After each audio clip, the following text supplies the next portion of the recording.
But now there comes a double standard because certain recipes for success are allowed, such as Chaiwala franchise. If I do Chaiwala franchise, oh, that's legit. That's a franchise. That's a brand, whatever. Yeah. Pay 100, 200, 300K to start a Chaiwala. Yeah. That's fine. But now if I get a recipe in the form of a course or coaching, oh, now it's a scam.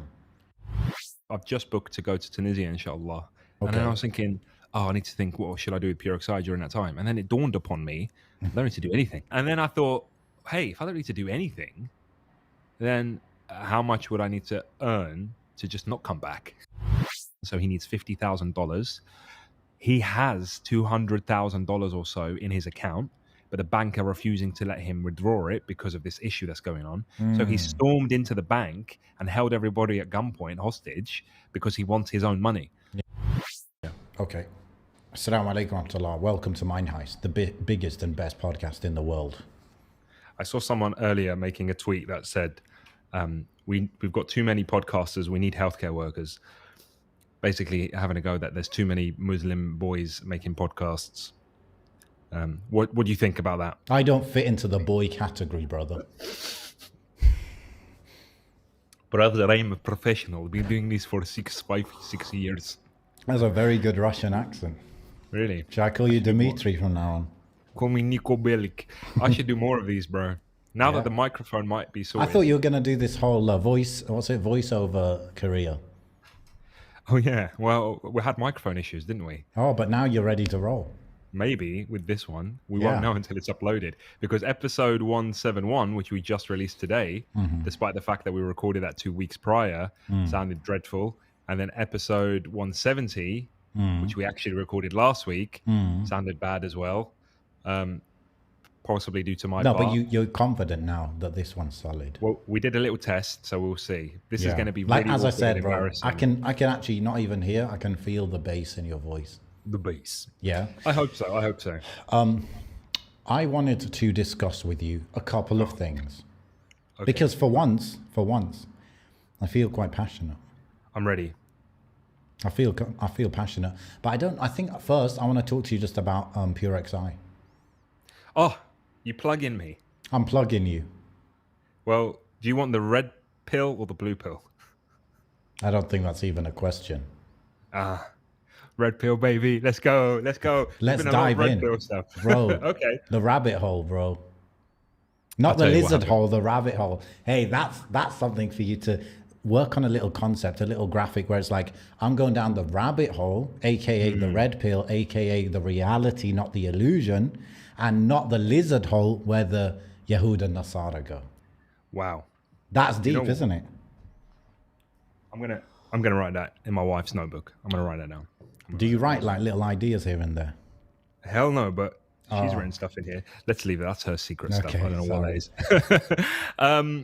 I was going to say, yes, Pure XI. Okay, here's a life hack for you guys. I plugged you, by the way. You know, the audio version of the live episode we did. Oh, yeah. I plugged it. Oh, dude, I didn't even listen to that. I need to listen to that. I just put it out today. Oh, awesome. Like I put it out on the same day as episode 171, but whatever. I treat the audio like that. It's just, the YouTube's a priority, you know? Content, baby.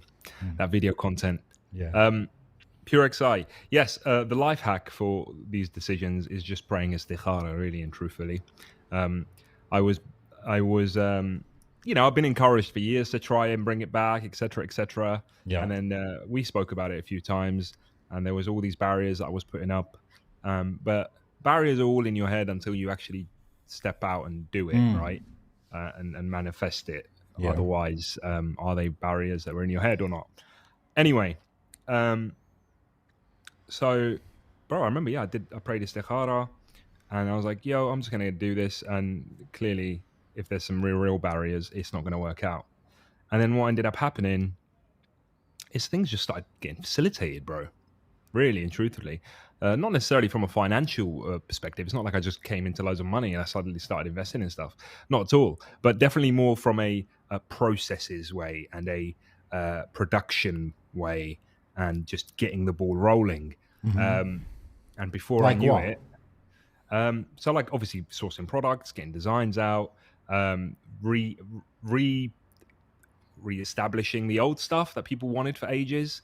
and I managed to do that all within a few weeks.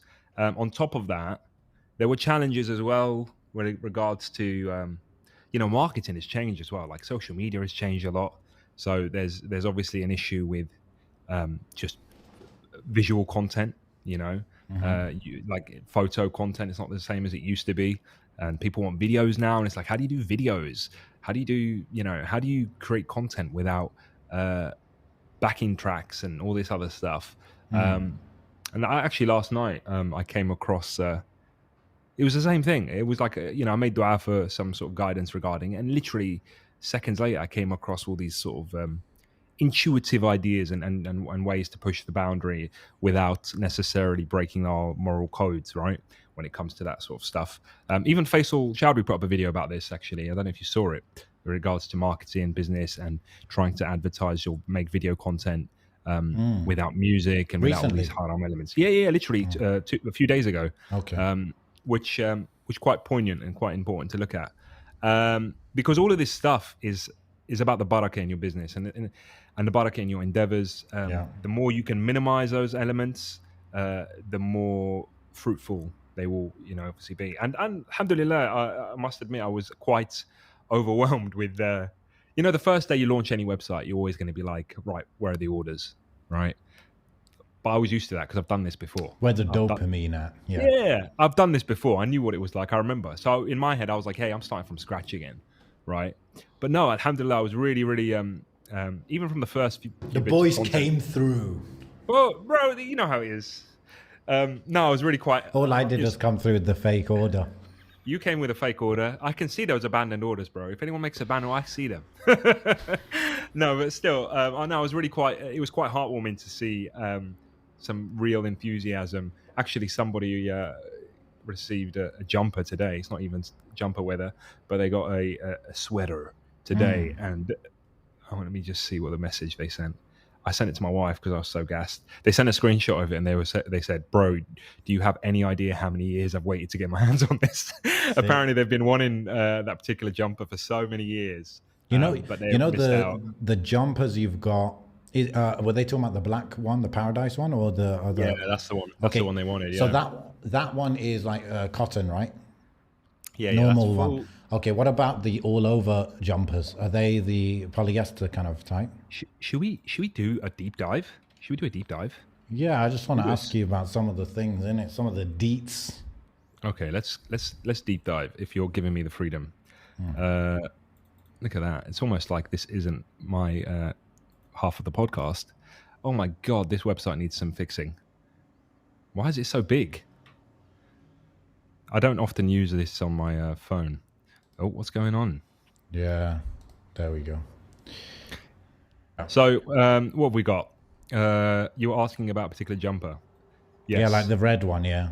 Okay, so we've got this legacy stuff. This is all the old stuff that you remember from years ago. Yeah. So that one is an all-over print, which means it's polyester, yes? Oh, no, it says cotton. No, wait, let's see. There is a mix. I mean, they can bring it back. So we've got 70% polyester. Yeah. I remember the ones. I remember the supplier that we found in China back in the day for those ones. And it was like it was a miracle, bro, because they literally had no minimum order, or it was like 5.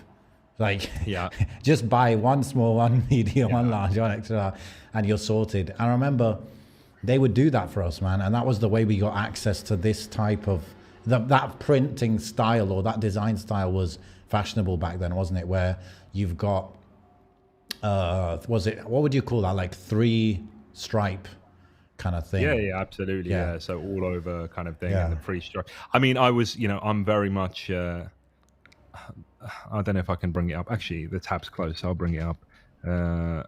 This was very much inspired by one of my favorite anime vehicles.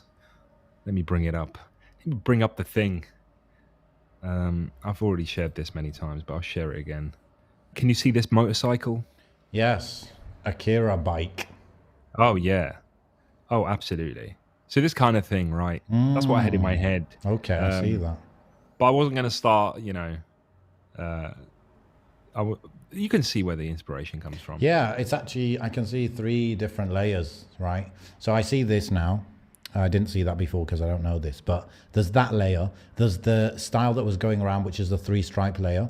But then there's also the whole football jersey, whatever it is, style that was going around, right? Yeah. So we got these 3 things combined. And that's like the typical, formula for creativity that they say, where it's like splicing the DNA between 2 or 3 different things, right? Yeah, absolutely. I mean, for me, it was, that kind of motorcycle jacket kind of F1 kind of overalls, those kind of like that kind of thing. Yeah.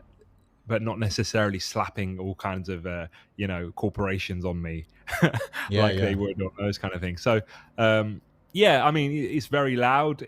I've definitely, each to their own. I've probably grown out of that quite a bit. But I was definitely loud and proud about that when I was a little bit younger. Mm-hmm. But let's go. Do you still want to have a look at the website, or are we good to get back? I think we're boring people. We're boring people. How dare they? You listen to the podcast for us, so you better put up with us. No, that's all right. We can go back to the podcast. But so you got the old ones, you got a few new ones up, and basically what you're saying is you got a supplier basically that kind of will make one at a time kind of thing. Yeah. So what we've got at the moment, cracks the code. Yeah. So everything is made on demand. So this is like technology enabling, businesses to start off with less investment, I guess you could say, isn't it? Yeah. Less risk as well, meaning. I've got a little disclaimer on all the product. Well, not disclaimer, but just some information. This product is made especially for you as soon as you place an order, which is why it takes us a bit longer to deliver it to you. Making products on demand instead of in bulk helps reduce overproduction. So thank you for making thoughtful purchasing decisions. What does that mean? What do you mean by that thoughtful purchasing decision? They're being thoughtful to me. Mm-hmm. No, for real. They're being thoughtful to me because it's it's a small brand, and it's just essentially starting up again. And if you like what you see, you can wait a bit for it. It's not the end of the world as long as everything's fully tracked as well, like non-stop tracking. How much time are we talking about? I mean, this jumper here, it depends where you live really, and where it's coming from. Let's say UK. Yeah, so it depends on the item. Like that jumper we just looked at, estimated delivery August 22nd, and today's August the 11th. Couple weeks, maybe a bit more. Yeah. But I mean, that's reasonable for something you want. Yeah, that's 10 days really. But then, you could have, I don't know, let's have a look at this t-shirt. Okay, this one's a bit longer actually. Oh no, this is not longer. This is shorter. So this is 15. So this is 4 days, which isn't the end of the world. And actually, depending on where you are, so like, I had someone order something from the UK, so it shipped from Europe, somewhere in Europe, but then someone ordered from America, and it shipped from America. Yeah, that's good. I was going to ask you. So the supplier has printing facilities, probably one in Europe, one in America, like that. Absolutely, yeah. That's how it works, and that's why it's not too. There was a time where we were getting things from China, and it was, there was a long delay, and that would. See, these are the barriers. So, like, let's say, and we'll talk through the barriers a little bit, but the barrier of, you live now, you don't live on your own and have your own space in that regard. You share a space with your kids, you share a space with your wife, and you're not going to just have stock just all over the place in your flat or wherever. So that's what we did before. We used to have stock lying around before. Now, technology and this facilitation, which I didn't necessarily have access to before, has now enabled that. And it's still the Pure XI brand. It's still, in fact, it's probably even more than it was before because the options have enabled me to. Like, I don't know, this t-shirt I'm wearing, I've got a little, I can't see it. You see, we've got the little Pure XI labeling at the back. Yeah. Right? Yeah. This is quite a simple, straightforward top. I can wear this whenever. And there's options. We could have done some work on the sleeves. We could have done some work on the rear.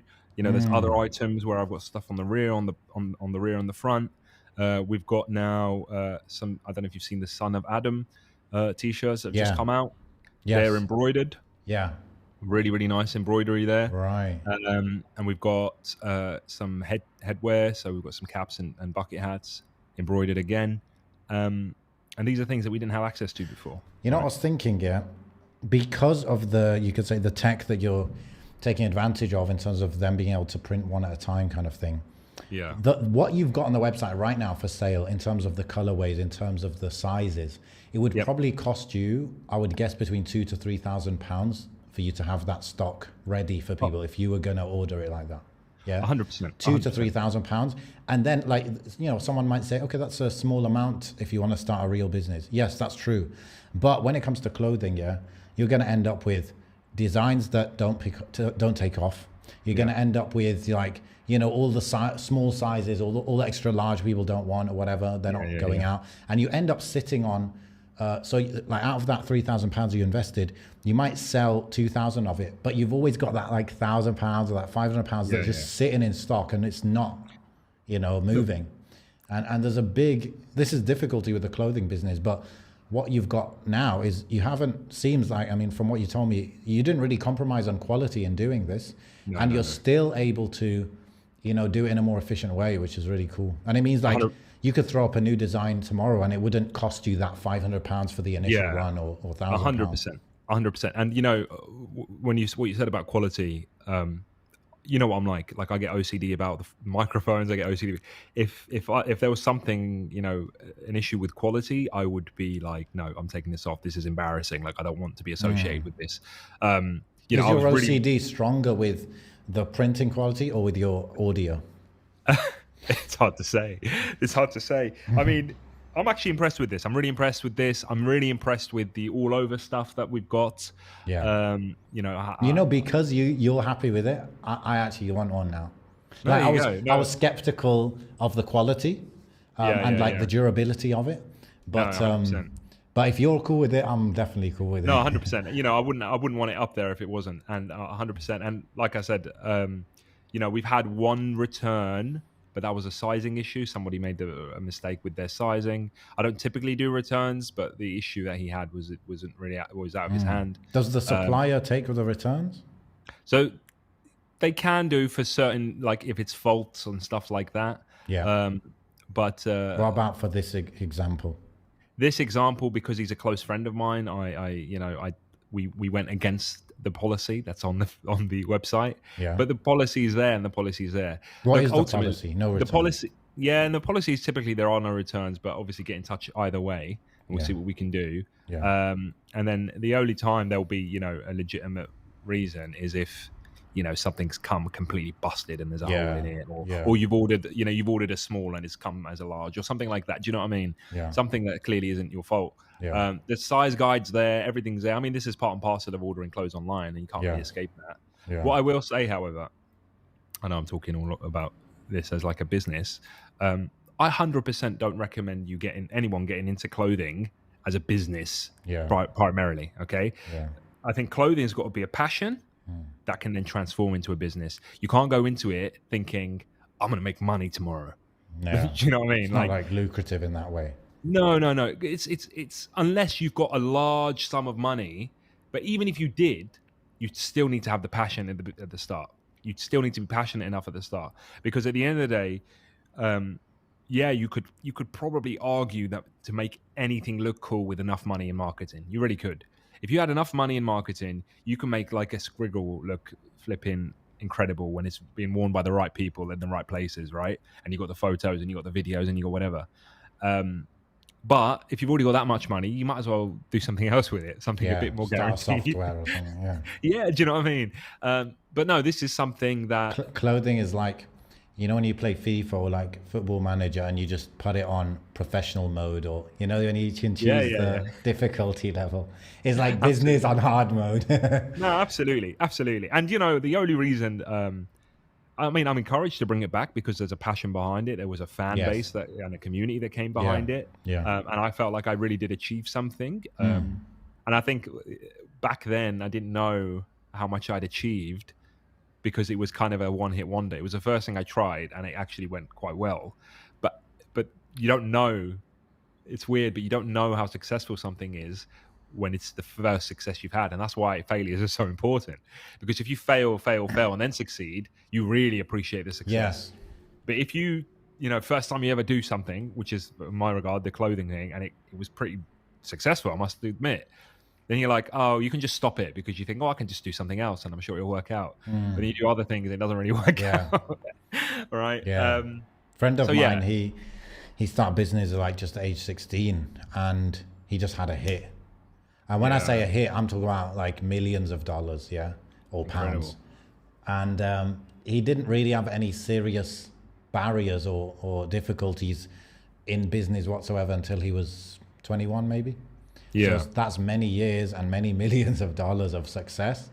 But then he had difficulty, and that kind of made him kind of, he kind of like, that business that was doing well for him, he kind of threw it away a little bit. And then, but his mindset is so strong, and his confidence of himself is so strong that he just comes back. I mean, he's a master salesman basically. So Yeah. so he's back at it basically, and he's fine, alhamdulillah. But yeah, I always thought about that about him, like, you've not tasted failure at all, like, So yeah, so when it does come, it's going to be quite yeah. impactful. It's like, what's this feeling? What the hell? Yeah. No, but alhamdulillah, like I said, all the way, what I've said from the start when we started speaking about this is just istikhara, honestly. It was important, and it was, I was very much on the fence, 100% on the fence, because it wasn't something like, I desperately need to do this, I want to do this. It was kind of the perfect istikhara thing. I'll be fine if I don't do it. Yeah, see that. And I'll be fine Leave if I do up it. to Allah. Yeah, so I was just like, listen, and I remember I went, prayed istikhara in my bedroom over there, came back here, sat on the laptop, just started working on it, and then I was like, oh, I mean, to be honest, initially I went down the old route where I ordered a bunch of things, right? And then actually I kind of started growing very discontent with that particular thing I ordered, because I think I'd rushed into it, and I was like, oh, I don't really like this, I'm not really too keen on this. And then like that weekend after that, I discovered this new methodology. I started investing in that. I was like, oh my God, I wish I never ordered the other stuff, And then I stepped out of my comfort zone a little bit, and I called up that company. I was like, listen, hey, I've noticed you haven't even gone into production yet. Can I cancel that and get a refund? They're like, yeah, sure. Which is, I would have never done, like, when I was younger, bro. I wasn't that guy. I would have just taken the L and just not dealt with the awkwardness. But no, alhamdulillah. So this is it. Allah facilitating different things, right? And we'll see where it goes. At the end of the day, it's exciting. I'm enjoying it. I've missed this feeling, and I've missed going. I missed having the Shopify app on my phone, and just checking that. Yeah. But no, honestly, at the moment, and alhamdulillah, it's gone well, and I'm enjoying it ultimately. Yeah, but, I think definitely a segment of the Mind Heist audience, they'll be into it, and I would encourage them to get something, because it's unique, it's very unique. That's what I said when I plugged it. Is unique. No one's like, it's going to make you stand out. A lot of the designs you put up are not as wild as the old ones, so there's more stuff for different people, so it's going to be unique, but it's not necessarily going to scream out across the street to people to look at you. So 100%. And that's it. I'm not going to this allows me to go down both sides of that avenue, right? Not to say there hasn't been people that ordered the loud stuff. People have ordered the loud stuff. And I've got to remember that, hey, there's people that are younger and prouder and more confident than I used remember where you came from. Remember your roots, baby. No, 100%. Now, so are you seeing this as, it sounds like you're taking it very slowly, and you're like, look, it's a hobby. I'm not going to, put sort of pressure on myself and say this is a business. Well, do you know what? What are you thinking?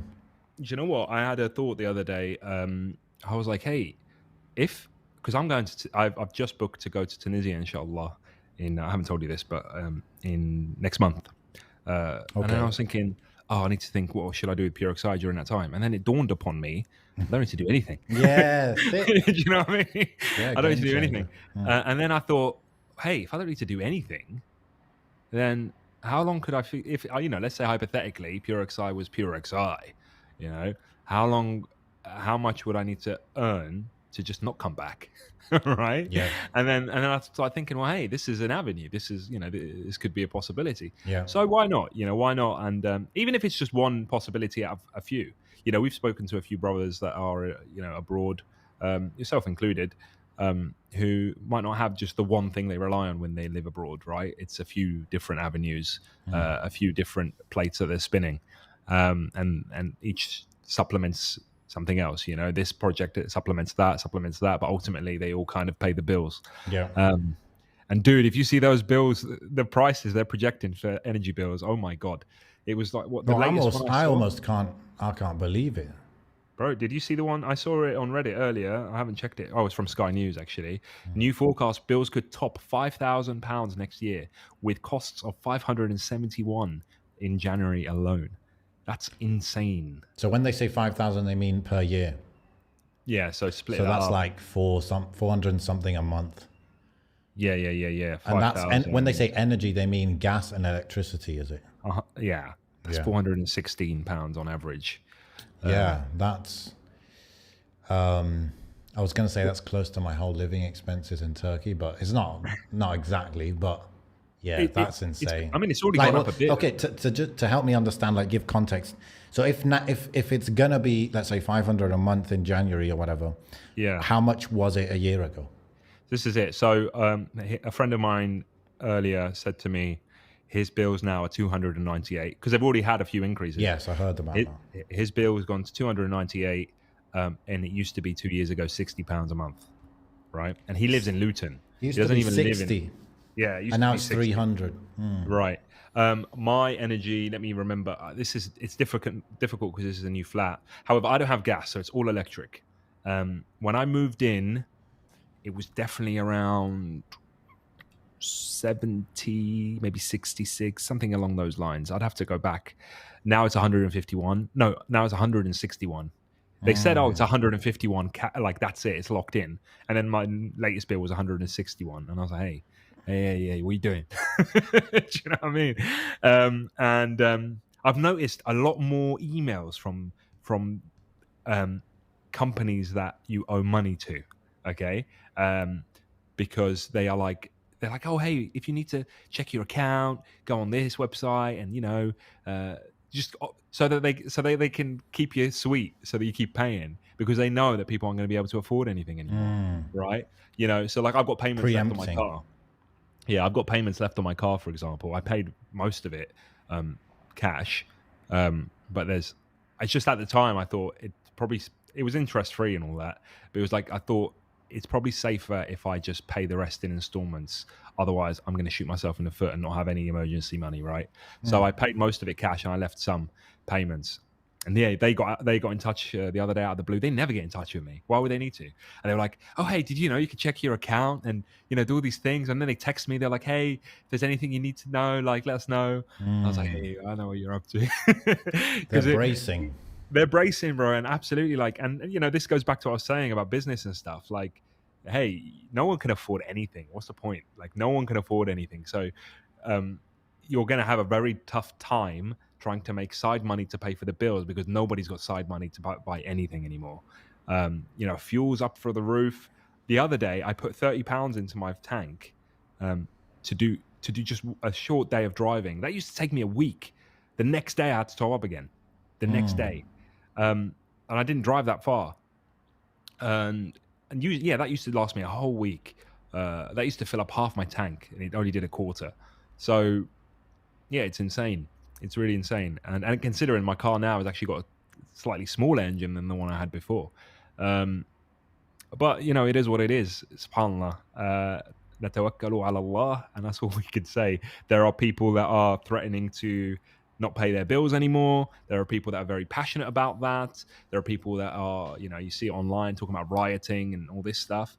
But you can actually see as well the culture of fear, that nobody wants to lose what they have, right? So, and maybe that's because I'm a bit older now and I saw a bit more recklessness when I was younger, and my peers were a lot more reckless when they were younger.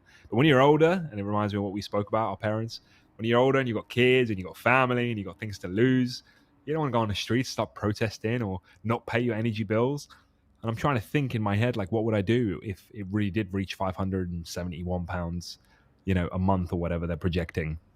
Yeah. Like, 100% couldn't afford that. So I'd have to really think, definitely I'd have to switch off the hot water, probably sell a bunch of things, probably sell my car, and just see what happens, really and truthfully. Well, on one hand, there is the, like we're buying, energy, whatever, gas and stuff, and that's the price they set, and we are consuming it, and we therefore owe the money, and blah blah blah, right? So if we have to sell something to pay, then we have to sell something to pay. That's one side of it. The other side is though that, for example, like why the energy prices are going up. Apparently, it's like because of this war in Ukraine. They're not buying energy from Russia, and therefore they're buying it from other places, which is more costly, and there's not enough to go around, and all of that, right? Now, let's say the prices even they went up 50%. Well, they're not just increasing by 50%, are they? They're increasing by 80% or something. So their profits are like up. They're not down, they're not the neutral, they're actually up. So you could say that's immoral. That's immoral because you're putting people, probably millions will go into poverty from that level of increase, right? Yeah. Millions will go into poverty. Why? Because you basically decided that we've got a good excuse to increase the cost more than what the increased cost that we're getting. The second layer though is that it's kind of a political decision. It's a foreign policy decision that we're not buying Russian gas, for example. That's a political decision. So you could say the government is pushing it onto these companies that are then pushing it onto the people. So it's like, again, it comes back to, I guess, how do you govern a country? Because the government made a decision that is going to affect the people, millions of people. And did the people agree to that? Are they okay with the backlash that they're going to get because of that, et cetera, Yeah, I mean, what I've seen a few arguments is that they want to nationalize it again, nationalize British energy again, because what they're saying is now that it's all privatized, there's arguments, and I don't know how legit they are, but there's arguments that we've got enough in the UK anyway to provide for UK itself, right? You mean like the North Sea stuff, yeah? Yes, but what's happening is they're selling that. The private companies are choosing to sell that and make a profit on that, and then import energy from elsewhere. Okay. Yeah, that's essentially the argument. So there's definitely loud calls to nationalize. I think France. I think they're nationalized. I'm not sure, but the increase in France was 4% compared to however many percent it was in the UK. Oh, really? Yeah. I wonder if is France taking that stance? They're not buying Russian gas. I'm not sure. I can't recall. I just saw a graph, and I haven't done enough research. Yeah, but I just keep hearing about Germany. Yeah. Because Germany are like going next level with this stuff. They shut off. They paused construction of Nord Stream 2, which is like huge pipeline that was being built for a long time, maybe 10 years. It's been in construction, and they just like put that on pause. So that means that those billions of euros that they spent constructing it, that's for now it's wasted completely, Yeah. But also it's like they kind of shut off the Russian gas, they shut off their nuclear energy, and now it's like they're actually going back to open coal mines up. Yeah, I've heard of a lot of people talking like that. But yeah, I'm quite interested in this whole energy thing. I don't know too much about it, but I do hear constantly, like I hear a lot about it on business kind of podcasts and business videos where they're talking about innovation in energy. And naturally they get into the geopolitics of it and stuff like that. And apparently like nuclear is a really solid energy source that, countries like Germany, France, I think, the UK even, they're like pulling back from nuclear energy, even though it's relatively clean, and it's really good because you can have a few reactors. You can even have smaller stations spread around the country, which is less prone to risk, right? When you have more of them spread out. So if one doesn't work, or there's an issue, earthquake or whatever in one area, the others it's a more resilient kind of grid, produce a lot of energy. You don't need to rely on, if you don't have natural gas or coal or anything, you can still have nuclear reactors and stuff. You'd think that, wouldn't you? Yeah. You'd think that, especially in countries that don't necessarily have the natural disasters that Fukushima has and Japan has in general, with earthquakes and stuff. I can't think of that many earthquakes in the UK, or tornadoes, or hurricanes, absolutely, or volcanoes. Yeah, you it know, in general. seems pretty good. Yeah, it's obviously Yeah. it's a jerk reaction. It's emotional reaction. You know, when the whole Yeah. Fukushima thing happened, that's I think when Germany decided, okay, that's it. Over the next 20 years, we're gonna like go to zero nuclear energy or something, right? Yeah. Even though like they were doing well, man, and I don't know if France. I know France has a lot of nuclear energy, and they were actually they had surplus, and so they're selling it to Germany and stuff over the years. But I can't remember if they decided to go back on it or not. But yeah, definitely the UK. I mean, like this is the thing. The emotional thing of nuclear energy is like, oh, in the UK we're on an island. Oh, it's a small island. Or if we have our own like nuclear disaster, like oh, it's gonna like reach the whole island. But I don't think it goes on that scale per se, and I don't think it's that likely as well, really. Yeah. A lot of countries, Yani, putting the West aside, there are countries moving towards it. You know, UAE opened their own nuclear power plant. I want to say 2 years ago. You know, they actually switched it on, and they're actually producing the energy in a country that has some of the biggest oil reserves. You know, they could burn their oil and gas and get energy from that, but they decided, okay, we want the nuclear option. You know, we want to diversify our energy sources and something maybe a bit cleaner or a bit more sustainable, whatever it is. Actually, their nuclear power plant's called Baraka power plant or power station or whatever. Oh, all right. Yeah. Turkey's building one. Turkey has a ton of earthquakes, isn't it? But they're building one. They're building one on the Mediterranean coast. They're actually, I think, building two.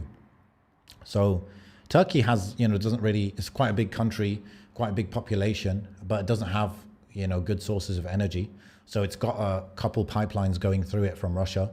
But, you know, nuclear would be a good kind of element, you know. Yeah. I've seen a few wind turbines here in Turkey as well. Solar would be a good option for Turkey. But I don't think they seem to be going too hard in those directions per se.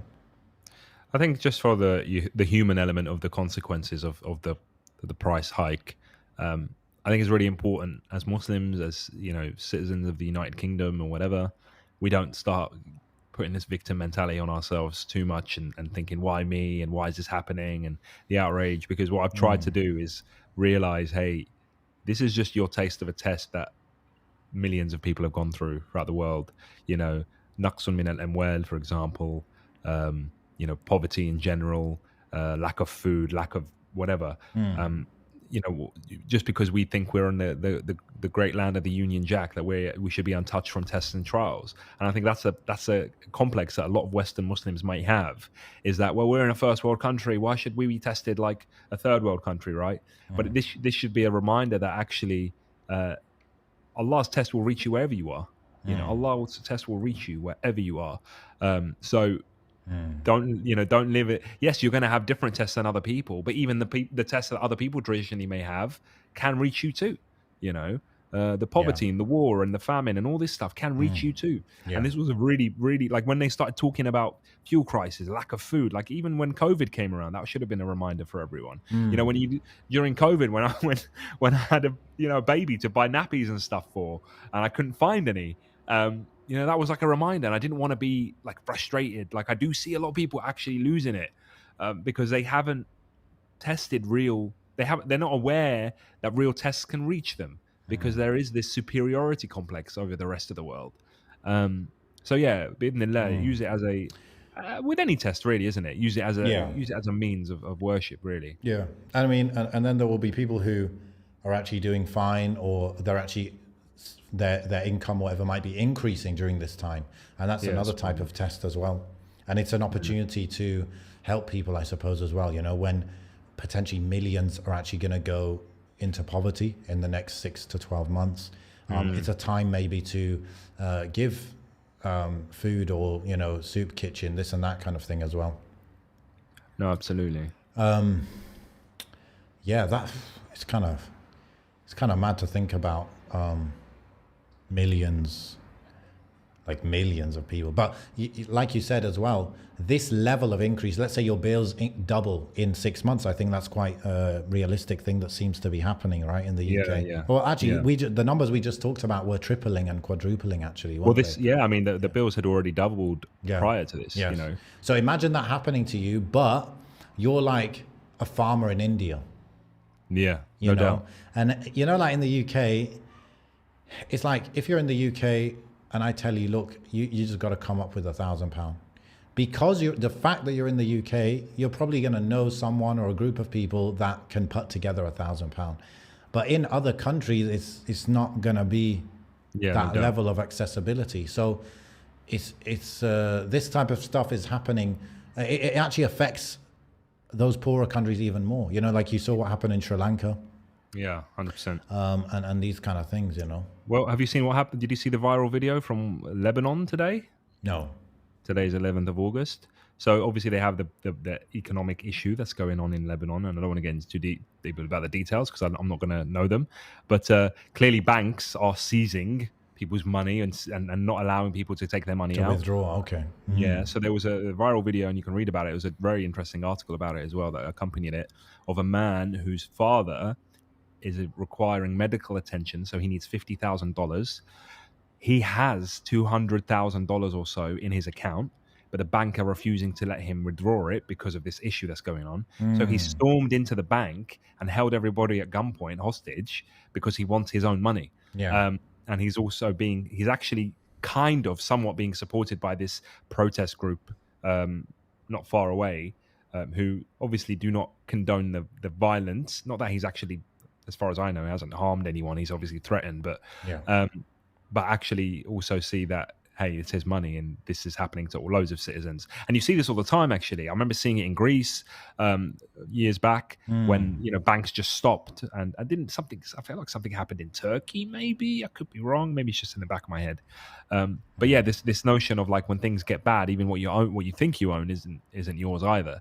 Yeah. And just a reminder, subhanAllah. Yeah. But yeah. I'm guessing it's somewhere in the terms and conditions when you open a bank account that they have the right to refuse withdrawal of money. I'm guessing. Oh, it looks like they've just arrested him. I've just checked Google. Hostage standoff at Beirut Bank ends with gunman's arrest. But yeah, he certainly, I did see a video of him walking around with this giant rifle in his hand. But alhamdulillah, no one's hurt. But yeah, it just shows you people are going to get driven into doing some crazy things. And what the dynamic now, as me and you are now in this phase of our lives. When I was younger, it was like, I'll figure it out.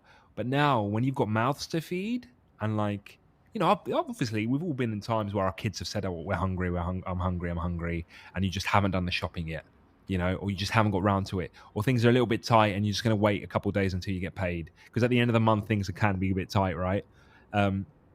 But imagine that on a constant basis, subhanAllah. And I think that's what drives people to crazy things, because, I mean, yes, unless you're really, really starving, but if you've got mouths to feed, and that love that you have for your children and your wife and the people that you're responsible for, 100%, and there's definitely, I was looking at that particular post that I showed you about £5,000. I was looking at the comments on Reddit, and there were definitely people talking about, how many people are going to go into crime now? How many people are going to, even if it's just stealing a bit of food here and there, and it will just end up being absolutely crazy. And I wouldn't be surprised if that's already happening much more now than it was before, because it's not hard. It isn't hard to go on a self-service checkout and, pick up a can of beans and put a second one in your pocket or whatever. It really isn't.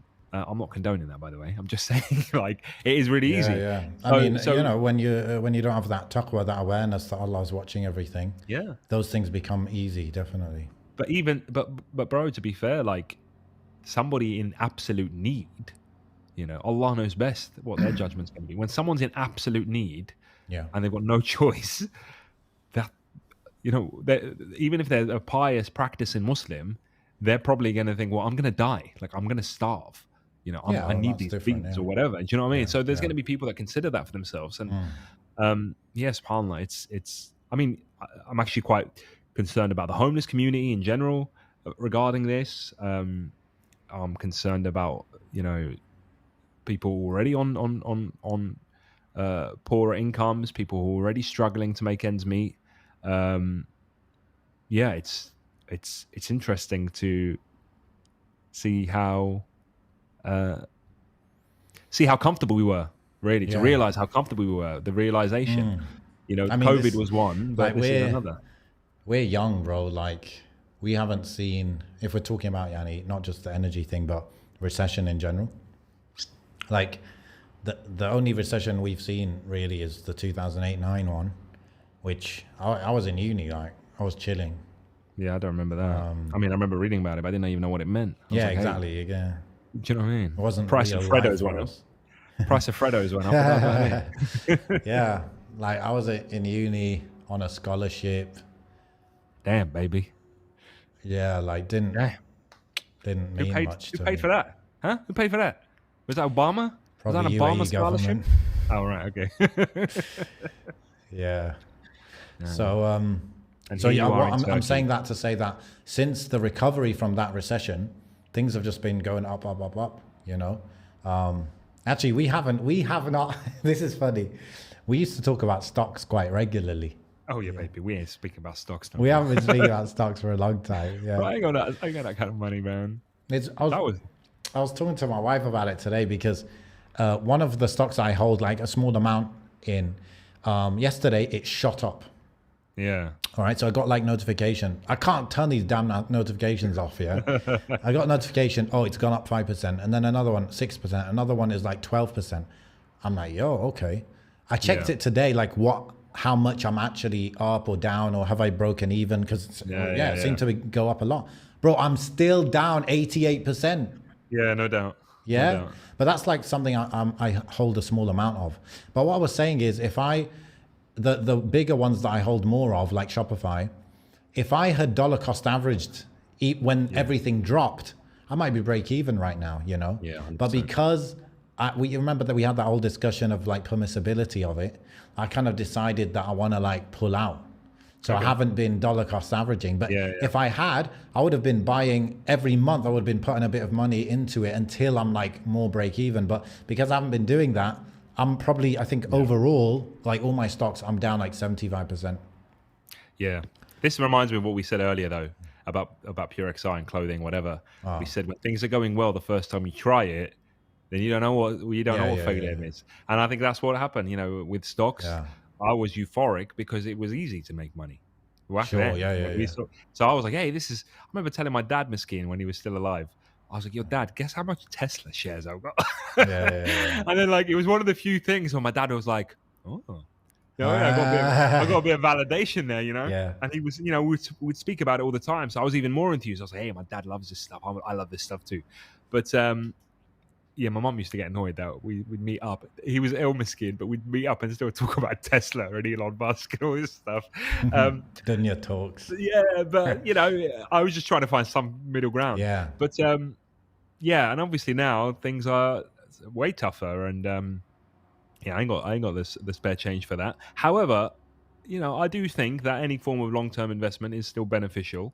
But now I do see the wisdom behind all these more senior gurus and people in the know that talk about, you know, these funds or these index. Like we spoke to Omar from Wahed, for example, and he explained a bit about Wahed, and Wahed is essentially that kind of thing, fund managers, and they've got a vast array. So actually, yes, you may be more likely on average to increase every month, but it won't be like those 12% gains that you're seeing or those rocket gains that we had before. But actually, it's a bit more stable doing it that way. Yeah, exactly. And we talked about that when we talk about stocks. We're like, look, this is a 10, 20-year thing. You know, Yeah, so if you're down, like I'm down 75% after just being in the market for a year, that shouldn't concern me. That's a blip, The main thing is that I didn't sell, which alhamdulillah I didn't sell. But I will sell as soon as inshallah I break even. But But can you imagine, like, I think the fear for a lot of people is like, yeah, but this is the US stock market. And then suddenly, I sound like Andrew Tate there. But then suddenly, you know, Russia becomes a superpower tomorrow, or China does. And the US isn't on this high pedestal anymore. Like, that's always a fear I had, because, you know, people like, heck, I almost said Bernie Sanders, Warren Buffett, for example.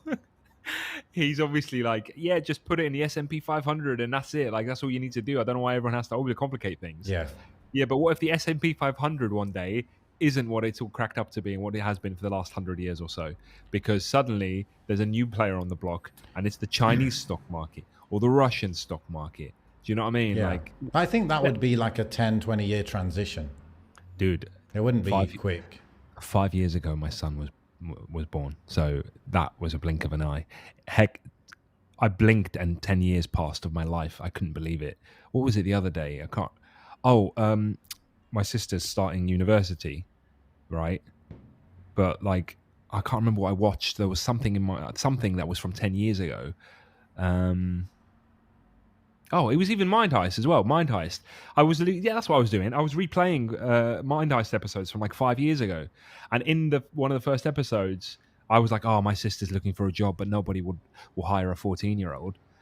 Like now she's going to uni like this September or whatever, and I was like, "Whoa!" And I told my sister like, "Hey, time's going quick," because I felt like I recorded that. Like immediately, I remember that conversation I had with you, but yeah, time has gone so quick.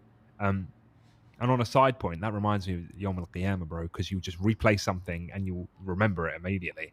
And like all those first 5, 6, 7 episodes that I replayed bits of, I was waiting to find an episode that I don't remember recording.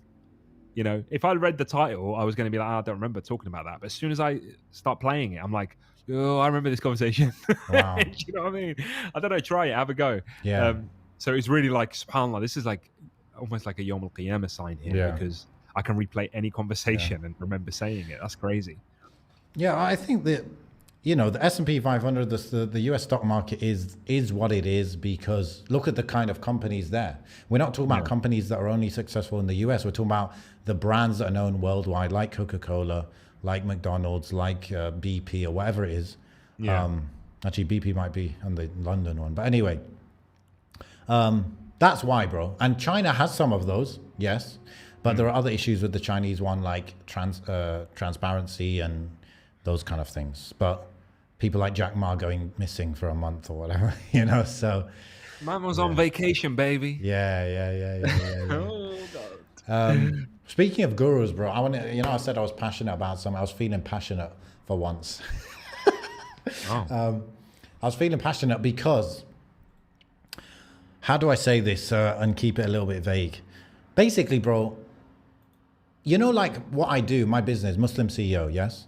We help people to start businesses, yes? A specific type of business that we believe is like the most lucrative and the best way to like actually make real money to a level where you could potentially like quit your job and like do this properly and lose the chains, of your job or whatever it is you want to do. Maybe you want to... I've seen the advert. Yeah, we've been Mohamed going... with the palm trees in the background. All of that. That keeps popping up on my YouTube videos, and I'm just like, damn, I need to get me some palm trees lives. Well, yeah, it's part of the idea.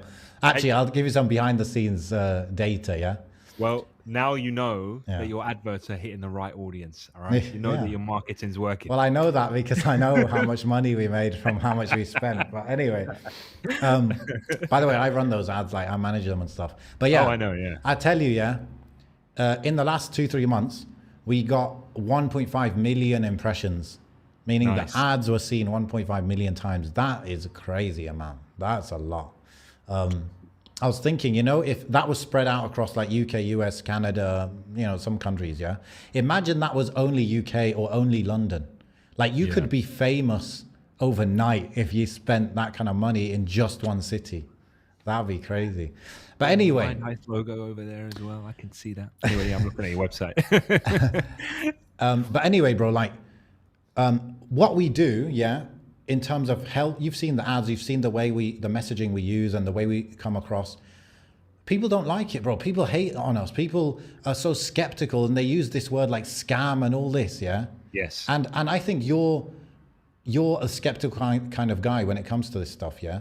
Yep. So I want to talk about it because it drives me nuts, yeah? Because it's completely wrong. It's a complete load of rubbish. I was trying to talk like with Mohamed, my partner, about it. Like, why are people like this? Like, why can't they just be logical? Like, okay, people, whatever they want to do, they want to pass an exam to get into medical school. Yeah. Okay, so we help you to do that. Or you want to lose weight, we help you to lose weight. Whatever it is, yeah. But when it comes to making money, for some reason that's bad. Like when it comes to starting a business, for some reason that's a scam. Like, why is it a scam?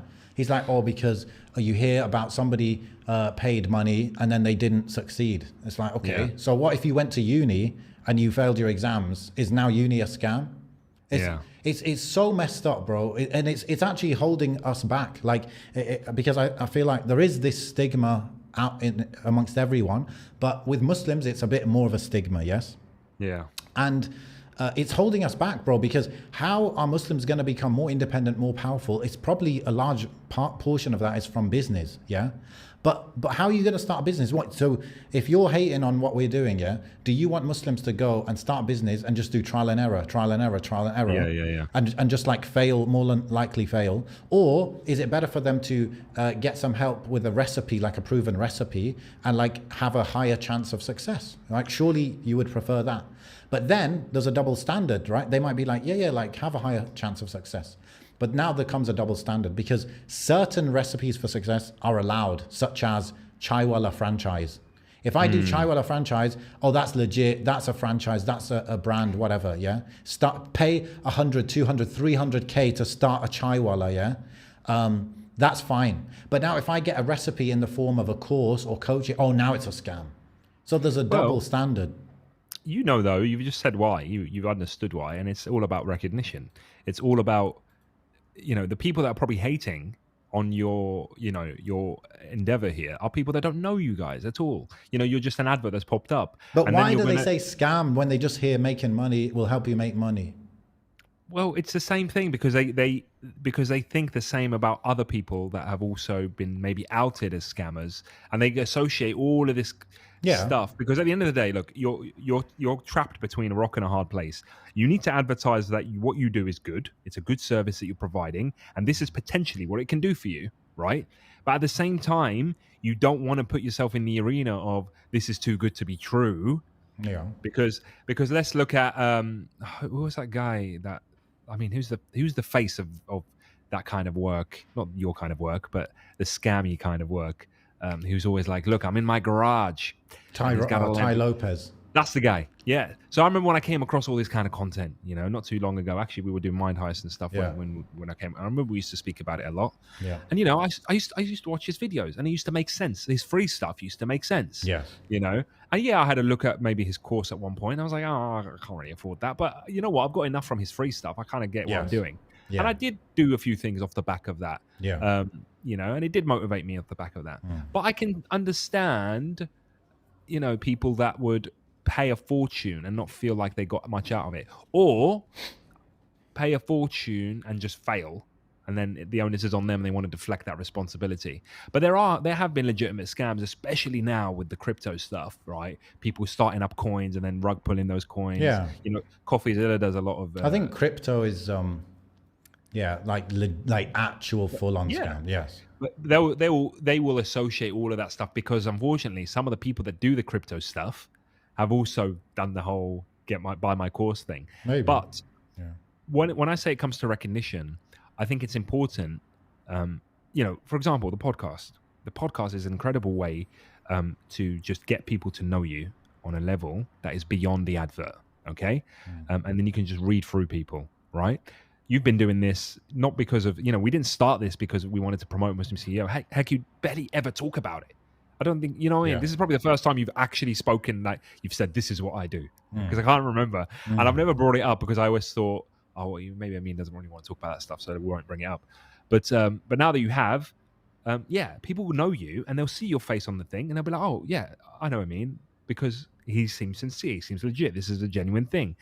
Same with Mohamed Arshad. I know him, you know him obviously way more than me, and other brothers know him way more than me. And because you know him more than me, I trust him. When I see his face on the advert, I see through it. However, there's another Muslim person that I don't even know their name, but their adverts always come up to me, and I see Muslims online complaining about him. Oh, he's a scammer. Oh, he's this. Oh, he's that. SubhanAllah. And that's put me off. But that's because I just don't know the guy, right? Yeah, however, it's put you off, but you wouldn't say he is a scammer unless you had proof, innit? Well, yeah, but because people say he's a scammer, you just wouldn't put you. Okay, you might be skeptical, and that's fine. Yeah. Right, but my problem is that basically it's sort of done. Yeah, the negative assumption. And by the way, alhamdulillah, I make money regardless. Yeah. Yeah. Like we make money regardless of whether there's this stigma or not, because like people have a problem or a need and we're fulfilling that need, and No doubt. simple as that. But I feel disappointed that Muslims would be so skeptical. It's like, what's that whole thing? Cut your nose to spite your face. It's like, sure, like, Andy, don't we have logical reasoning to some level, some extent, where it's like, okay, there was one, like, if you ask, amongst Muslims, who scammed people, who scammed Muslims under the guise of I'll help you make money, there's one name, there's only one name really that's legit, like proven, there's one name. So now, because of one name, one story, you're gonna say anyone saying the same messaging is a scammer. Now, you'll get, like, if you have that thing, that reasoning, like, you're just gonna fail in life, bro. Like, it's not gonna work for you. Welcome to the world, bro. You know, one terrorist act and all Muslims are terrorists. One racist police officer and all police officers are all racist. These people that make these generalizations, they're missing out because of it. You know what I mean? They're missing out. That's down to them. That's their it is, but they're my brothers and sisters. You know what I mean? Of course. You know. Look, at the end of the day, look, anyone without, let's just say this stuff didn't exist. Okay, let's say Muslim CEO didn't exist and nothing like Muslim CEO existed. I wanted to start a business. The first thing that I would feel like I needed was someone who's done it before, who can talk to me about it. It's obvious. 100%. Heck, I chew your ear off all the time about marketing and all other stuff, you know, because ultimately I've always wanted to know, or there's something I don't know how to do it. And the quickest way I can do it is by getting a mentor to do it. And I remember everyone talking about mentorship. And mentorship makes sense because when you go to school, you get taught something. And when you want to make something, you look at a tutorial. Do you know what I mean? When you want to cook something, you got the recipe. So ultimately, I want to start a business. I need someone to teach me about business. Where am I going to find that out of thin air? So what, you're going to go to uni and pay 30K and get taught not business, but business management? As if you're going to go and get a job. You're not going to learn how to start a business. Especially when you haven't had that education. So, of course, the education costs something. But going back to what we said earlier about recognition, you know, you are an organization among thousands of other organizations. So there has to be an element of recognition to separate you from them, which is why I say, you know, podcasting and getting yourselves out there and, you know, just that kind of organic kind of marketing is way more effective in the long run than an advert that plays before a video, because you're just one advert out of many other adverts. But because of that advert reignites what I already know, right? Because what happened when I saw that advert recently, I was like, oh, look, Mohamed Arshad, I know him. And then he started talking, and actually, wallahi al-azim, this, even though I hadn't thought about really doing the course before, I sat there and I watched the whole advert. And I know it's reasonably long for an advert. It's not like a 30-second thing. No, probably 2-3 minutes. Yeah, and I remember sitting there and I watched the whole thing because I was curious. Because I already spoke to Mohamed Arshad before, and I was like, you know what? Let me see what this is about. You know, and I remember going on the website, and I remember actually putting my email in recently. This was like 2 weeks ago. Yes, I'm sure I got the email on my phone. This was 2 weeks ago because I was curious. Because I thought, do you know what? I know them, and I want to see what the product can provide. Likewise, there's another brother. Maybe we'll get him on the podcast one day. But he's very big on Instagram. I mean, I've been following him since he was small. Now he's quite popular. He's very big on obviously Muslims starting their own businesses and stuff, and he's got his own recruitment company, and I'm sure a lot of brothers will know who I'm talking about. And then he put out a course recently for subhanAllah, what is it? Starting a recruitment company. And then I thought, well, this isn't a scam. The guy's got a recruitment company, and he's clearly talking about it all the time. And now he's selling his, because I actually messaged him before about something like this, just curious. Now I know. So it's about having that follower base, and social media allows you to do that, where people can really check your sincerity. And the best example and evidence of sincerity is what we're doing now, which I'm not linked to Muslim CEO whatsoever. I could shoot you with a question out of the blue, put you on the spot, and you would answer it. But when you see someone producing their own content all the time and they're never ever anywhere else, then that becomes a bit of a, you know, you can mold your image however you want. Now you go on the Muslim CEO website and you can see straight away all the places they've been featured on, right? Or you guys have been featured on, and straight away, where is it? Oh, it was up. Maybe I've refreshed it. Obviously, Mohammed's been on like the IERA podcast. I've been on He was Freshly on the in Grounded, feed, yeah. Mind Heist, No, Rerouted, TMV, Islam Channel, Muslim Mastery, Islamic Finance Guru, and then you've worked with all these other companies at the same time. That's great. And now I could say, if I really, really, really want to know, I could reach out. I could obviously have a look at the free training that you've got on offer, but I could have a look. Go on YouTube. Let me type Islam Channel Muslim CEO or Mind Heist Muslim CEO or whatever. Yeah, see if And we then, seem to know what we're talking about, yeah. yeah, are you getting asked those hard hitting questions? Yeah. And by the way, but- even on our webinar, right, we have a Q&A section where we don't like ignore questions, like we answer questions, openly, again, just like here we're discussing. So yeah, that's good. And that's, I think there are some, non-Muslims I've seen that are a bit unethical. They do things I wouldn't do, Yeah. But we have to hold ourselves to a higher standard, because in the end we have to answer to Allah. It's the work you put in, isn't it? Look, bro, how many times have I had people contact me because they want to start a clothing brand, right? And lately there's been a few questions about graphic design as well, but definitely the clothing brand one. I've had a few brothers, and I remember even recently, I've got a little bit of a file in my folder where I'm like, hey, I have these resources. This is what I started with. Hey, here are my contacts. This is how I started. This is the process. This is the methodology I followed. This is what worked for me. Yeah. And I remember recently, I turned to my wife. I was like, hey, I should charge for this. Yeah. Do you know what I mean? Like, I could charge for this. I could. And then someone told me you should make a course. And I know everyone makes courses or whatever, but at the end of the day, you're not paying. And this is the trick. And you know this as well. You're not paying for the hour or 2 hour course.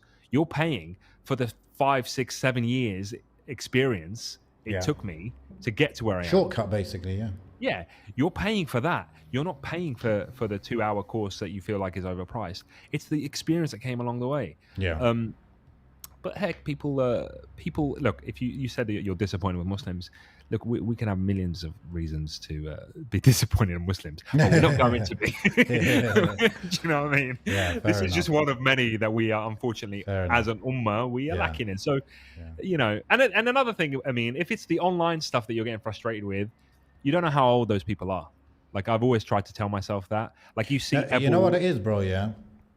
Unfortunately, it's not just like comments online. It's actual famous people, saying stuff like, I know you personally, you're cool, but I don't want to be seen, associated with something like this. And they don't even know. All they know is it's something to do with making money, and they're just like, not really feeling that.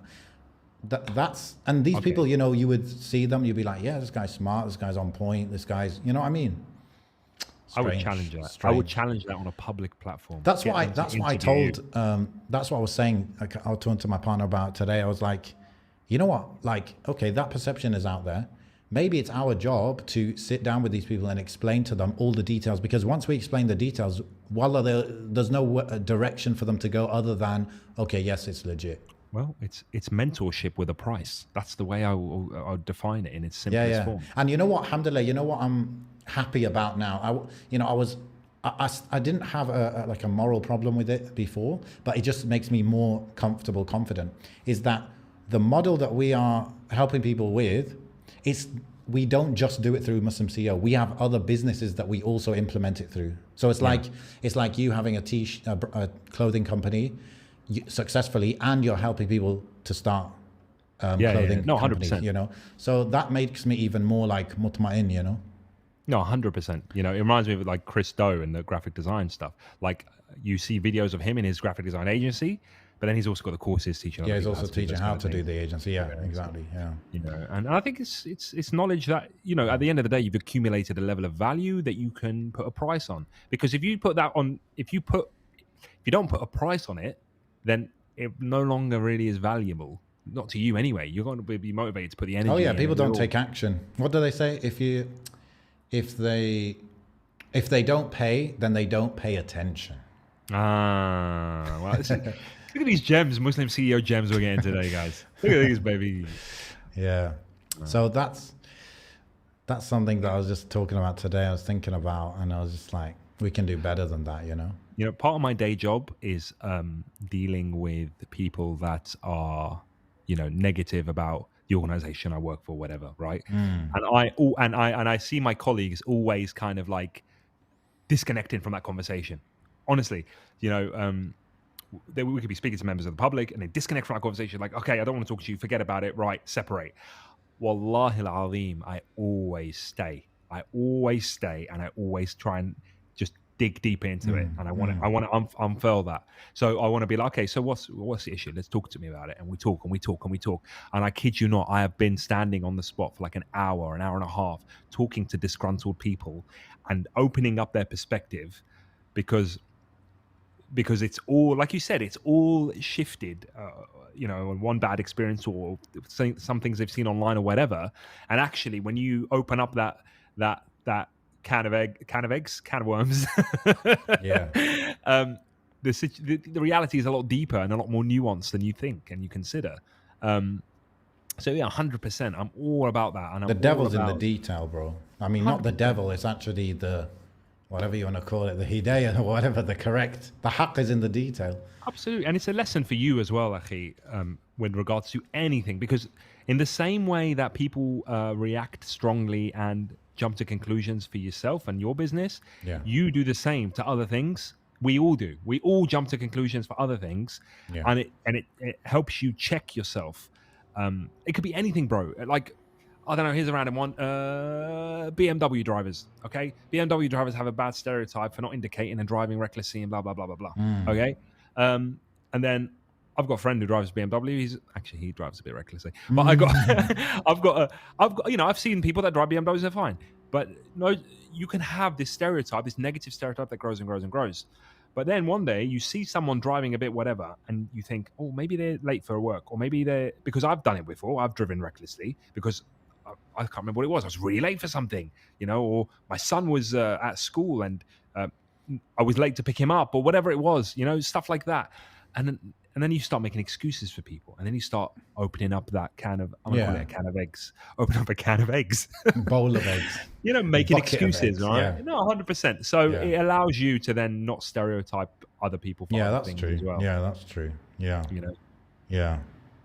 Bro, I realized, I was listening to some Freshly Grounded the other day, and Kaya and Faisal, yeah, they've got this, and when I get Kaya on Mind Heist, it's a bit like this as well, where they can do deep stuff, but they also do a good level of like superficial stuff. Yeah.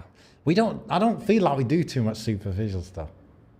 You know what I mean? Are you getting jealous? Do you want to replace me with Kaya? Do you want Kaya back? No. I don't want to go into like I don't know shallow stuff about you, bro. Like what? What do you find shallow? Like what? For example, what restaurants do you like? Dude, we're going out on a date. What restaurants do I like? Bro, I'm not really that... you don't eat out much? No. I mean, we could, do you think I'll tell you why, though, maybe, and I'll answer that question in a second. But I think Kai and Faisal are still getting to know each other, because that relationship is very fresh. It's very new. It's, we put No, it's not that. It's just the style. Well, maybe, but I still think they're quite... Because we knew each other before we did Mind Heist. Okay? Yeah.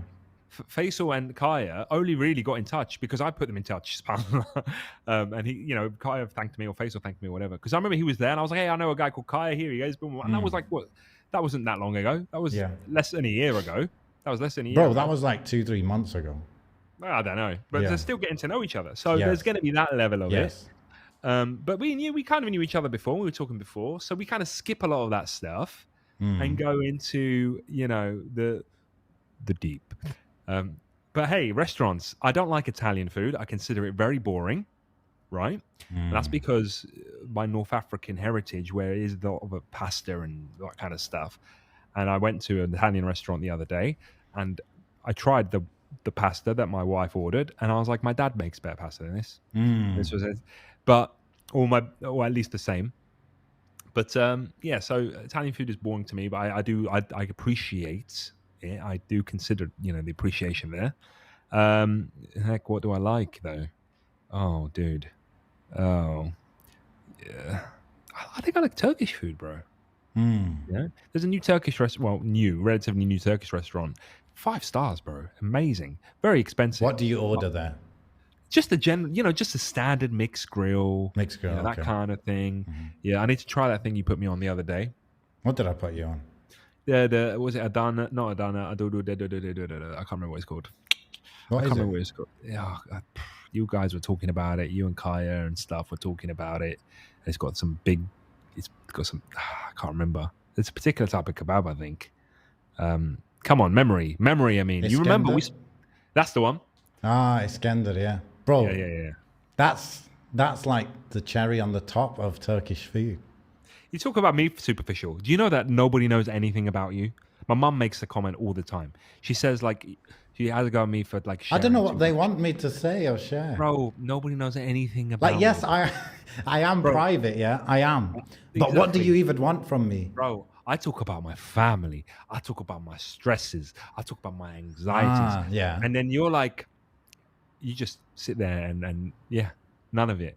Like, I don't know anything about you, bro. I don't know anything. I have to like think to the back of my mind, even if you have siblings or not. I can't recall. Yeah, you know? okay, family and those things as private. Yeah, that is private. That's what makes you who you are. It shapes you. Bro, I wrote like some of my goals and it's like kind of like a manifesto for myself, yeah. Yeah. And one of the things I wrote is my worship and my finances are private. Wow. Yeah. I didn't write family actually, but that would be almost default, yani. But yeah, I like that. But it doesn't mean I'm not willing to share certain things. But yeah, I'm not gonna. I feel, I actually feel like it's risky, it's dangerous, it's a threat to me and my family if I talk about them a lot. Really? I mean, the other day, the live episode we did where Yeah. it was like, oh, you suggested let's do the freshly grounded cards. Yes. Yeah. I was thinking, this is going to be dry because Ameen doesn't share anything. I was thinking like, oh, if we do a freshly grounded cards and I get a question like, what's your deepest, darkest fear? I'll be talking for like an hour. Yeah. And Ameen would just be like, yeah, well, like the other day, we had a question about what's the hardest part of our childhood. There's a couple of clips on Instagram. Regarding that. Yeah, I went into some deep thing about like my parents leaving me in Tunisia and stuff. And you were like, yeah, I couldn't speak Arabic. Yeah, because that's true. No, but that's actually I know true. that. Yeah. I know that. Yeah, I get that. Yeah. But like in my perspective, that's like a bit of an inconvenience. I wouldn't consider that like the hardest thing that you can. Well, I'm but sure that tells you that I didn't have a hard childhood. Or there was some really there was some deep things that you went through, but you just. But I don't want to share. Yeah, you Yeah. just, Okay, it's but not that in one you to was share those honest. kind of thing. That one was like, honestly, I did not have a difficult childhood. Like my life, because probably this is the reality, yeah. Because my childhood was quite easy. I feel like I went into adulthood very unprepared. So adulthood was when I had more difficulty, Yeah, possibly. I'm trying to see if the cards are here. I don't know where they are. I used to have them. I was going to pull one out of the hat just to kind of hit you on the spot, but I don't think I've got them anywhere that's easily accessible. It's such a mess, bro. Oh, I can see on the dining table behind you, there is a glass jug and a plant and a Bro, what I tell you about my family? Leave my family out of this. wooden basket. Now you know more about my life. Yes. I don't know where it is. I'm sure it was. What are you here. looking for? Oh, the cards. Yeah, don't worry about it. I'll find it another day. Yeah, but okay, my family, look, that's private. Like they didn't even give me permission to share stuff about them, right? They don't want to. They're not online. They don't want to be out there. So I can't share their stuff. And like I said, I feel like it's kind of like risky. I don't ask permission, baby. I just say it. Bro, I'll tell you something. Yeah, you know who I find like one of my kind of aspirations in terms of. Anyway, you'll get what I'm saying. I love the idea of that Jason Bourne. Oh yeah, amnesia. You want a bit of amnesia? Not amnesia. Not that. I like going to the train station, open the locker. I've got a whole new identity. Incognito. You're so strange. Yeah, bro. I'm just telling you that I'm being raw and honest, and now you're just shooting me down, bro. I'm gonna cry. Yeah. Like, I'm telling you that to tell you like how much I like the idea of privacy and Anonymity. Yes, anonymity. I like that, bro. I like the idea. I go pull out a different passport. I'm a different person. No one knows who I am. 100%. No, I appreciate that. I value that, and I can see that. I just can't help but talk. Like I've got that in me Yeah. where I won't stop talking. But I'll challenge you, yeah. Like when it comes to my personal complexes or fears or emotions or whatever, I feel like I'm not holding back on that side, am I? No, I'm not saying that you're ducking and diving. I think you just have that natural, reservedness about you when it comes to particular topics that I myself probably don't hold back as much on. Yeah. You know, I'm trying to think what I don't share, but it's like, but the thing is with Mind Heist, yeah, it's just a conversation. It's like I forget that we're Yeah, doing this show. sure. I forget there's an audience, and you shared things with me offline that you wouldn't share on Mind Heist. But to me, But with I you, don't it's have like that the same. barrier. Yeah. Yeah, it's mostly the same. Yeah. There are a few things that I've got to really tell myself, okay, just shut up about that. But there's definitely been things that I've shared where I'm like, oh, should I have done that? Oh. Like I remember that I did that episode with when we were talking about like people that came to ask for my sister's hand in marriage and stuff. And afterwards, I was like, oh, should I have shared that? But what happened was prior to that, when the issues were happening, I remember I was sitting with my sister and I was like, do you know what? I need to talk about this on Mind House because these brothers need to learn. And she was like, yeah, you should. So that was, for me, was like, kind of like a green light. Yeah. Would I have spoken about it so freely if I hadn't had that conversation prior? I don't know. Yes. But I wouldn't want to get in trouble. But no, absolutely. There's probably been times where I've overshared. There's probably been times where I've crossed the line a little bit. But heck, it'd be a dry show if I didn't. That's true. You bring that side, and I'm just like, I got it. You're just the therapist that just never need lets anything go, bro. I need the over-the-air firmware updates. Bzz. Absolutely. No, actually, there was a question, one of the freshly grounded card questions, which was, we answered the one about your dad. Like, what was it? What do you appreciate about your dad now that you're older or something? Yeah. And there was the one about the mother, and we didn't have time for it. Oh, yeah. Yeah. And I was thinking about that, and I think my answer is that when I was younger, I didn't appreciate. My mom is like very. Oh, see, look, I'm being open now, bro. I'm doing it, bro. I'm doing it. I'm so ready. My mom, I would say, is very, very feminine, very emotional, very sensitive as well, like above average. Yes. And for me, that was like. I feel like even at a young age, I was like, that's quite above average. That's quite a lot of emotion. That's quite a lot of sensitivity. And I didn't appreciate it. And actually, I recorded a video for my YouTube channel today, and I was saying I used to tease my brother and insult him and annoy him by saying he's emotional. And that used to drive him up the wall. It's like the biggest insult you can say, you're emotional. But now, being the non-emotional person, when I say non-emotional, I don't mean I don't cry or I don't get sad. I mean literally emotions. So that includes anger, that includes all these. I just don't feel it too tough, too hard. Like my dial of emotions is kind of turned down.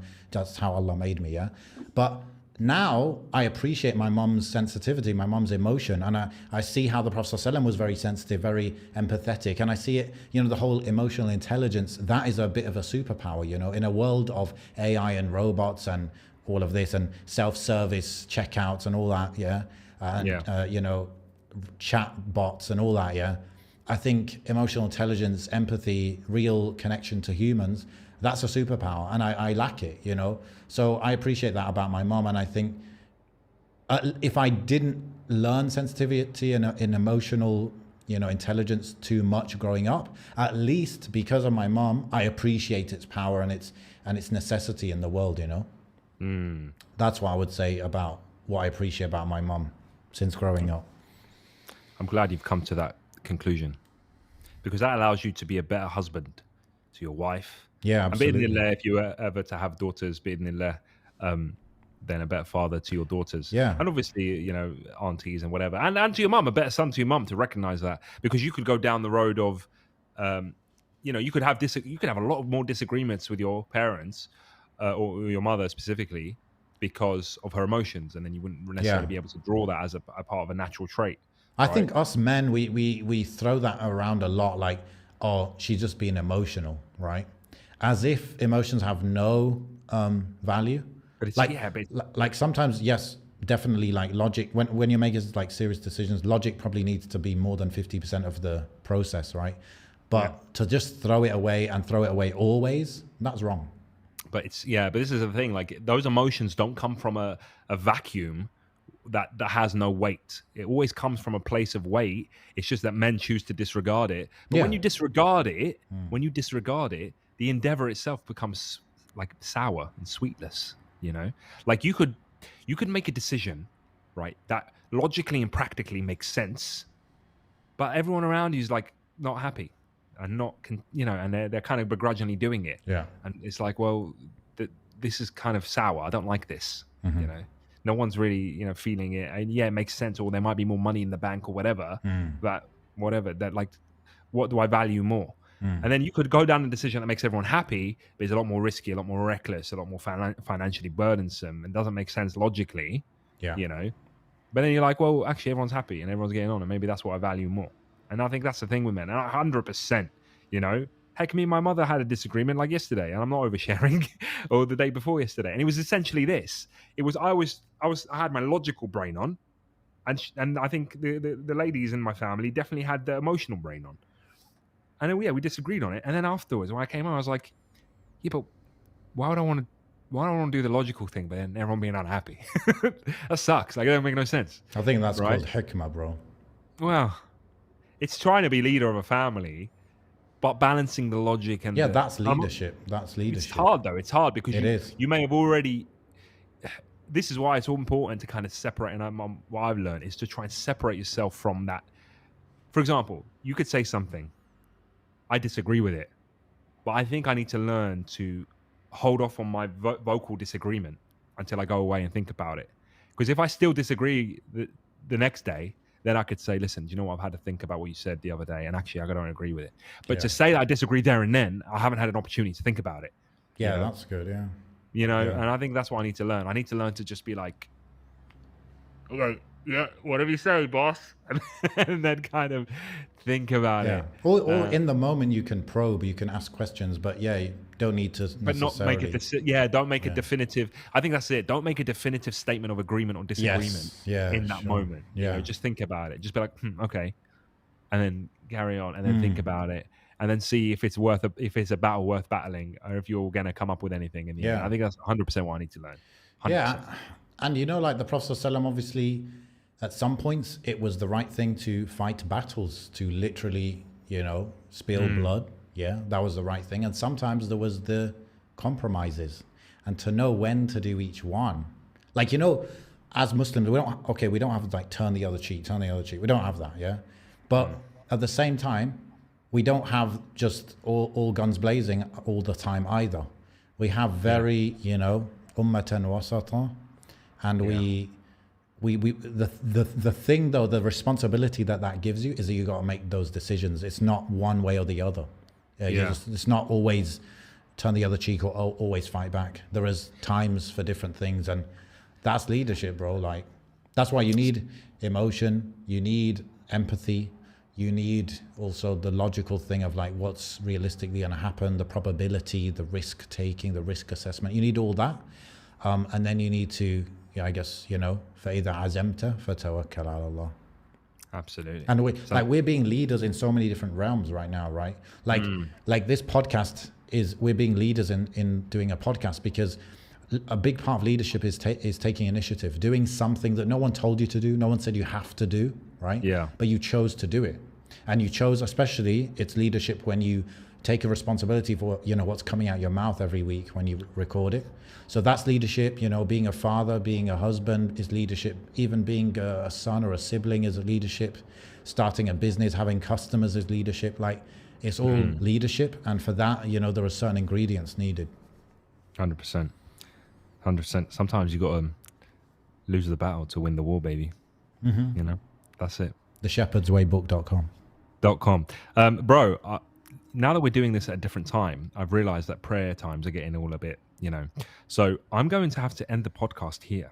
However, next time... Just as I opened up. Yeah, I know. Next time we're going to do freshly grounded cards, because now that you've invited me to dig into the life and times of Ameen, we're going to do that, okay? And we're also going to probably have like a break halfway through, like a prayer break halfway through. Okay.